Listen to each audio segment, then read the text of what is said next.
For advertisements, please contact 8125893028. మా email ID maxtvtelugu@gmail.com. నమస్కారం, max TV భక్తి కార్యక్రమానికి స్వాగతం. ప్రస్తుతం స్టూడియోలో ఉన్నారు ప్రముఖ జ్యోతిష్య పండితులు గణపతి దత్తాత్రేయ స్వామి ఉపాసకులు మురళీధర్ శర్మ గారు. మరి వారిని అడిగి మరిన్ని విషయాలు తెలుసుకుందాం. నమస్కారం గురుగారు. మహాదేవ శ్రీమాత్రే నమః. గురుగారు, చాలా మంది నిమ్మకాయ దీపం పెడుతూ ఉన్నారు కదా, అసలు నిమ్మకాయ దీపం ఎందుకు పెట్టాలి? నిమ్మకాయ దీపం పెడితే కనుక ఎటువంటి ఫలితం వస్తుంది? ఏ రోజున పెట్టాలి? తప్పకుండా తల్లి, మంచి ప్రశ్న. ఎందుకంటే ఇవాళ రేపు ఏదైనా సమస్య ఉన్నా కూడా నిమ్మకాయతో దీపారాధన చేసేయండి అంటున్నారు. లేదా ఏదో నెగిటివ్ ఎనర్జీ ఉంది అన్న నిమ్మకాయతో దీపారాధన పెట్టేసేయండి అని చెప్పి అంటున్నారు. కానీ వాస్తవానికి ఈ నిమ్మకాయ దీపానికి ఒక సపరేట్ బేస్ అనేటువంటిది సపరేట్గా ఒక విషయంగా మనకు రహస్య పరిహార శాస్త్రంలో క్లుప్తంగా చెప్పబడి ఉంది. ఇది అసలు ఎట్లా పని చేస్తుంది, ఏ విధంగా చేస్తే దీని ఫలితం వస్తుంది అనేటువంటి విషయం. అసలు ఈ నిమ్మకాయలు ఎవరికి ప్రీతి అనేటువంటి విషయాన్ని గమనించాలి ఒకసారి. మహాలక్ష్మిక కాదు, సరస్వతి అమ్మవారిక కాదు, శక్తి దేవతలకు అంటే గ్రామ దేవతలకు. అంటే ఈ పోచమ్మ, ఎల్లమ్మ, మారమ్మ, మైసమ్మ అని గ్రామ దేవతలు ఉంటాయి కొన్ని. ఈ గ్రామ దేవతలకు ఈ యొక్క నిమ్మకాయకు సంబంధించినటువంటి మాల తీసుకువెళ్ళి వేస్తారు. అయితే 54 కానీ 24 కానీ 108 కానీ నిమ్మకాయలతో గుచ్చినటువంటి మాలను వారికి సమర్పిస్తూ ఉంటారు. వారు ఉగ్రదేవతలు. అదేవిధంగా దుర్గా అమ్మవారు కూడా ఉగ్రదేవతలు. అయితే ఈ వీళ్ళు ఇప్పుడు ఇక్కడ ఉన్నటువంటి సిటీలో ఇప్పుడు అమ్మవారి దేవాలయం ఉంది, ముట్టించేసేయండి. సరస్వతి ఆలయం ఉంది, ఏం చేస్తారు? వాళ్ళ చుట్టుపక్కల ఏం ఉండవి, ముట్టించేసేయండి, వెలిగించేసేయండి. ఏది? నిమ్మకాయతో దీపారాధన. ఏదో ఎక్కడికో రిలేటివ్స్ ఇంటికి వెళ్ళినా కూడా అక్కడ ఏదైనా దేవాలయం ఉన్నా కూడా అక్కడ ముట్టించేస్తారు. అలా ముట్టియకూడదు. నిమ్మకాయ దీపారాధన అనేటువంటిది ఎస్పెషల్లీ మీరుండేటువంటి ఇంటి ఆవరణకు సంబంధించినటువంటి దేవాలయంలోనే ముట్టించాలి, మీరుండేటువంటి ఊర్లోనే ముట్టించాలి, గ్రామంలో అంతే. ఎక్కడో పక్క ఊర్లో అమ్మవారి టెంపుల్ ఉంది, మా ఊర్లో లేదు, నేను వెళ్ళి ముట్టిస్తా అన్నా కూడా తప్పే, అవసరం లేదు. విన్నరా? కనుక నిమ్మకాయతో దీపారాధన మరొకటి. ఇప్పుడు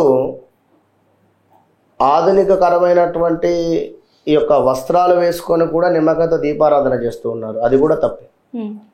పార్వతీ అమ్మవారికి ఎంతో ప్రీతికరమైనటువంటిది నిమ్మకాయ దీపారాధన. కనుక పార్వతీ అమ్మవారు ఏ విధంగా ఉంటుంది? చక్కగా చీర కట్టుకొని నిండుగా ముస్తాబై అమ్మవారు చూడగానే ఆద్యంత రహితంగా ఉండేటువంటి అమ్మవారు. మరి మనం ఆ యొక్క అమ్మవారికి ఎంతో ప్రీతికరమైనటువంటి నిమ్మకాయ దీపారాధన చేస్తూ ఉన్నాం. ఎట్లా చేయాలి? అదేవిధంగా చక్కగా కూడా నిండుగా చీర కట్టుకొని చక్కగా కూడా దీపారాధన చేసుకోవాలి.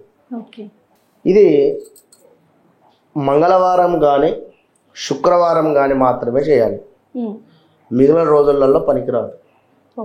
మంగళవారము శుక్రవారం రాహుకాల సమయంలో ఇంకా విశేషం ఈ యొక్క నిమ్మకాయతో దీపారాధన. ఓకే, ఇక్కడ ప్రతిరోజు నిమ్మకాయతో దీపారాధన చేయమని చెప్పేటువంటి వారు ఉన్నారు.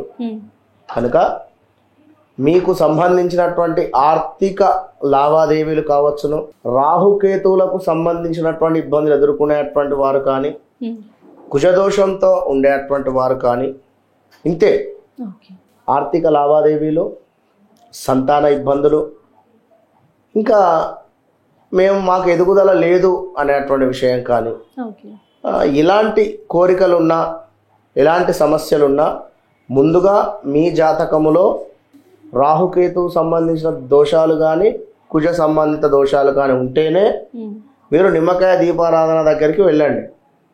అది ఎలాగా? చక్కగా చీర కట్టుకొని రాహుకాల సమయంలో ఒక మంగళవారం కానీ శుక్రవారం కానీ విశేషంగా చెప్పబడుతూ ఉన్నది ఇక్కడ అనేటువంటి విషయాన్ని గమనించాలి. అది ఎక్కడ? గ్రామ దేవతలు ఉండేటువంటి ఆలయాలు. లేదు అనుకుంటే దుర్గా అమ్మవారి ఆలయము, ఇంతే. ఇక్కడికి మాత్రమే వెళ్ళి నిమ్మకాయతో దీపారాధన చేసుకోండి, అప్పుడే మీకు ఫలితం ఉంటుంది. ఓకే. ఏదో మీకు నచ్చిన వస్త్రాలు వేసుకొని వెళ్ళి దీపారాధన చేయమన్నారు గురువు గారు, చేసేసానని వస్తే ఫలితం రాదు. ఓకే. కనుక అమ్మవారికి ప్రీతికరమైనటువంటి విధంగా మీరు వెళ్ళి దీపారాధన చేసుకోండి, మంచి ఫలితాన్ని పొందండి. అలాగే గురుగారు చిన్న సందేహం, మనం కొంతమంది చూస్తూ ఉంటాము శుక్రవారం తమ తమ ఇళ్లలో తులసి కోట దగ్గర కూడా నిమ్మకాయలు దీపం పెడుతూ ఉంటారు. మరి అలా చేయడం మంచిదంటారా? పనికి రాదమ్మా, అట్లా పెట్టకూడదు. ఓకే. నిమ్మకాయ దీపారాధన వాస్తవానికి కింద ఒక తమలపాకు వేసి, కింద ఒక తమలపాకు కానీ లేదా ఏవైనా ధాన్యాలు గోధుమలు కానీ బియ్యం కానీ కందులు కానీ పెసర్లు కానీ వేసి ఇన్ని దాని మీద దీపారాధన చేయాలి. ఇది ఎక్కడ? దేవతా ఆలయాల్లో. తులసి అమ్మవారు చక్కగా ప్రమిదలో దీపారాధన చేసుకోండి. నిమ్మకాయతో దీపారాధన ఎందుకు? అక్కడ అవసరం లేదు. విన్నారా? ఓకే గురుగారు, అంటే నిమ్మకాయ దీపం చాలా మంది నిజంగానే ఈ విషయం తెలియదు, చాలా చక్కగా వివరించారు గురుగారు. అలాగే నిమ్మకాయ దీపం ఏ దేవతకి పెట్టాలి, విశిష్టత ఏంటి, ఎవరు పెట్టాలి తెలియజేశారు. ధన్యవాదాలండి. మహాదేవ.